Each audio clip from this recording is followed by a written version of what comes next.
ചില വർഷങ്ങൾക്ക് മുൻപ് കേന്ദ്ര ഏജൻസികൾ ഇറങ്ങി പൂട്ടിക്കെട്ടിയ ഇസ്ലാമിക ഭീകര സംഘടനയായ പോപ്പുലർ ഫ്രണ്ട് പല രൂപത്തിലും ഭാവത്തിലും ഇപ്പോഴും സജീവമാണ് എന്ന് വിശ്വസനീയമായ റിപ്പോർട്ടുകൾ മുൻപ് പലപ്പോഴും പുറത്തു വന്നിട്ടുണ്ട്. എന്നാൽ ഇപ്പോഴും എണ്ണയിട്ടതുപോലെ പ്രവർത്തിക്കുന്ന പോപ്പുലർ ഫ്രണ്ടിന്റെ ശക്തി കേന്ദ്രങ്ങളിലേക്കും അവരുടെ ആസ്തി വകകളിലേക്കും പോപ്പുലർ ഫ്രണ്ടുമായി ഞങ്ങൾക്ക് ബന്ധമൊന്നുമില്ല എന്നും തങ്ങൾ സ്വതന്ത്ര രാഷ്ട്രീയ പ്രസ്ഥാനമാണെന്നുമൊക്കെ പറഞ്ഞു നടന്ന് ഒതുക്കത്തിൽ കളമൊരുക്കി പോപ്പുലർ ഫ്രണ്ട് ഗുണങ്ങൾ പ്രകടമാക്കിയ SDPI എന്ന രാഷ്ട്രീയ പ്രസ്ഥാനത്തിലേക്കും കഴിഞ്ഞ ദിവസം ED അതിശക്തമായ മറ്റൊരു ഓപ്പറേഷൻ കൂടി നടത്തിയിരിക്കുകയാണ്.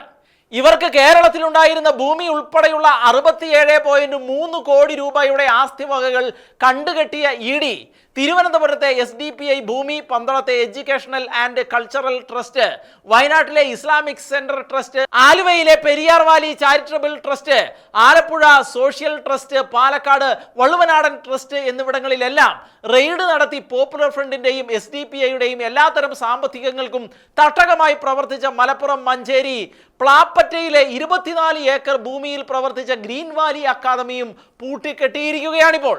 SDPIയുടേതടക്കം 129 കോടിയുടെ സ്വത്തുവകകളാണ് ED കണ്ടുകെട്ടിയിരിക്കുന്നത്. ബിരുദ പഠനങ്ങളുടെ പുറമോടി കാട്ടിയിട്ട് അതിനുള്ളിൽ അങ്ങേയറ്റം അപകടകരമായ പ്രവർത്തനങ്ങൾ നടത്തിക്കൊണ്ടിരിക്കുന്ന തീവ്ര പരിശീലന കേന്ദ്രം തന്നെയായിരുന്നു ഗ്രീൻ വാലി അക്കാദമി.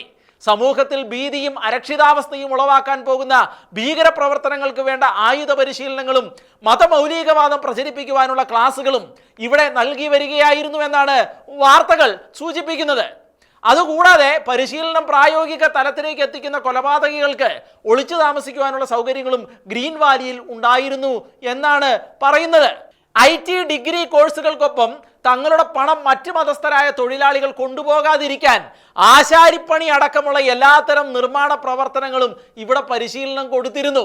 പോപ്പുലർ ഫ്രണ്ടിന്റെ നേതാക്കന്മാർക്ക് രാജ്യവിരുദ്ധ ഭീകര പ്രവർത്തനങ്ങളെക്കുറിച്ച് ക്ലാസ് എടുത്ത് വിദ്യാർത്ഥികളെ തീവ്രവാദത്തിലേക്ക് റിക്രൂട്ട് ചെയ്യാൻ സൗകര്യം ഒരുക്കിയിരുന്ന ഈ സ്ഥാപനത്തിൽ അതിനുള്ള ഡമ്മികൾ മാത്രമായിരുന്നു ഇവിടെ പ്രിൻസിപ്പാളെന്നും അധ്യാപകരും ഒന്നും ഒക്കെ പറഞ്ഞ് ഇവിടെ ഇരുന്നത് എന്നാണ് വാർത്തകൾ പുറത്തു വരുന്നത്. ഇന്ത്യയിലെ ഇസ്ലാമിക ഭീകരതയെ തുടച്ചു നീക്കാൻ NIA നടത്തിക്കൊണ്ടിരിക്കുന്ന ഓപ്പറേഷൻ ഒക്ടോപ്പസ് എന്ന നീക്കത്തിന്റെ ആദ്യത്തെ 2 ഘട്ടത്തിൽ ഇതര പോപ്പുലർ ഫ്രണ്ട് കേന്ദ്രങ്ങളെ പൂട്ടിക്കെട്ടിയെങ്കിലും അന്ന് ഒഴിവാക്കിയ ഗ്രീൻ വാലിയുടെ അകത്തും പുറത്തും NIAയിലെ മിടുക്കന്മാരുടെ കഴുകൻ കണ്ണുകൾ ഉണ്ടായിരുന്നു. 3ാം ഘട്ടത്തിൽ ഗ്രീൻ വാലിയിൽ റെയ്ഡ് നടത്തി പ്രസക്തമായ രേഖകൾ പിടിച്ചെടുക്കുകയും ചെയ്തിരുന്നു. അന്ന് അവിടെ നിന്ന് പിടിച്ചെടുത്തത് ഭീകരവാദത്തെ പ്രോത്സാഹിപ്പിക്കുകയും ഭാരതത്തിന്റെ ചരിത്രത്തെയും പാരമ്പര്യത്തെയും നിഷേധിക്കാൻ പോകുന്ന വിധത്തിൽ അവയെ വക്രീകരിച്ച് അവതരിപ്പിച്ചിരിക്കുന്ന പുസ്തകങ്ങളും CDകളുമായിരുന്നു. അതിനുശേഷം മാസങ്ങൾ നീണ്ട നിരീക്ഷണങ്ങൾക്കൊടുവിലാണ് ശക്തമായ നടപടികളുമായി ED ഗ്രീൻ വാലിയിലേക്ക് ഇരച്ചു കയറുന്ന സാഹചര്യമുണ്ടായത്. ഇപ്പോൾ കൂടുതൽ ഭീതിജനകമായ പ്രവർത്തനങ്ങൾ നടത്തിക്കൊണ്ടിരിക്കുന്ന SDPIക്ക് അഴിഞ്ഞാടുന്നതിനുള്ള ഫണ്ട് നൽകിയിരുന്നത് പോപ്പുലർ ഫ്രണ്ട് ആണ് എന്ന വ്യക്തമായ വിവരം ED പുറത്തുവിട്ടിട്ടുണ്ട്. സമാധാനപരവും ജനാധിപത്യപരവുമായി നീങ്ങുന്ന രാജ്യത്തിന്റെ വ്യവസ്ഥിതിയിലേക്ക് മതപരമായ അജണ്ടകൾ ഇളക്കി വിട്ടുകൊണ്ട് ഇസ്ലാമിക ഭരണകൂടം സൃഷ്ടിക്കാനുള്ള തീവ്രമായ നീക്കങ്ങളാണ് പോപ്പുലർ ഫ്രണ്ട് നടത്തിയിരുന്നത് എങ്കിൽ അതിനു കുടപിടിച്ച് കളമൊരുക്കുന്ന പ്രവർത്തനങ്ങളാണ് SDPI നടത്തിവരുന്നത്. ഇരവാദ കോലാഹലങ്ങൾ ഉയർത്തി കലാപത്തിന് സാഹചര്യമൊരുക്കിയും മതസൗഹാർദ്ദ അന്തരീക്ഷത്തെ തകർത്തും തങ്ങളുടെ വോട്ട് ബാങ്കുകളെ അവഗണിക്കാനാകാത്ത ഭരണകൂടങ്ങളുടെയും പ്രതിപക്ഷത്തിന്റെയും ദൗർബല്യങ്ങളിൽ പിടിമുറുക്കിയും മാസ്ക് ഇട്ട് നിർത്തിയിരിക്കുന്ന ഭീകരവാദത്തിന്റെ മറ്റൊരു മുഖം ഇടയ്ക്കിടെ വെളിപ്പെടുത്തിക്കൊണ്ടുള്ള നീക്കങ്ങളാണ് SDPI നടത്തുന്നത് എന്ന് അവരുടെ ഇടപെടലുകൾ സൂചന നൽകുന്നുണ്ട്. ഏറ്റവും ഒടുവിൽ പള്ളുരുത്തിയിലെ സെന്റ് റീത്ത സ്കൂളിൽ ഇവർ പുറത്തെടുത്തത് ഇത്തരത്തിലുള്ള നാടകങ്ങൾ തന്നെയായിരുന്നു.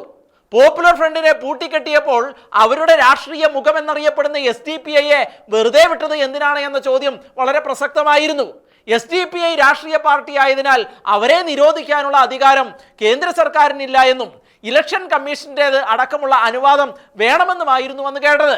അത്തരം കാരണങ്ങളുടെ മറപിടിച്ച് SDPI അതിജീവനം കണ്ടെത്തിയപ്പോഴും കേന്ദ്ര ഏജൻസിയിലെ മിടുക്കന്മാരുടെ കഴുകൻ കണ്ണുകൾ SDPIയുടെ മുകളിൽ ചുറ്റിത്തിരിയുന്നുണ്ടായിരുന്നു. ഇപ്പോഴിതാ പോപ്പുലർ ഫ്രണ്ടിനെതിരെയുള്ള നടപടികൾ അതിന്റെ അവസാന ഘട്ടത്തിലേക്ക് എത്തിയതിനാൽ SDPIയെ നോട്ടമിട്ടുകൊണ്ട് കേന്ദ്ര ഏജൻസികൾ പിടിമുറുക്കുകയാണ്. നിരീക്ഷണങ്ങൾ എങ്ങോട്ടൊക്കെ നീളുമെന്ന കാര്യം ഇപ്പോൾ വ്യക്തമല്ല എങ്കിലും ശക്തമായ നടപടികൾ തന്നെയാണ് ഒരുങ്ങുന്നത് എന്നുള്ള റിപ്പോർട്ടുകളാണ് പുറത്തുവരുന്നത്.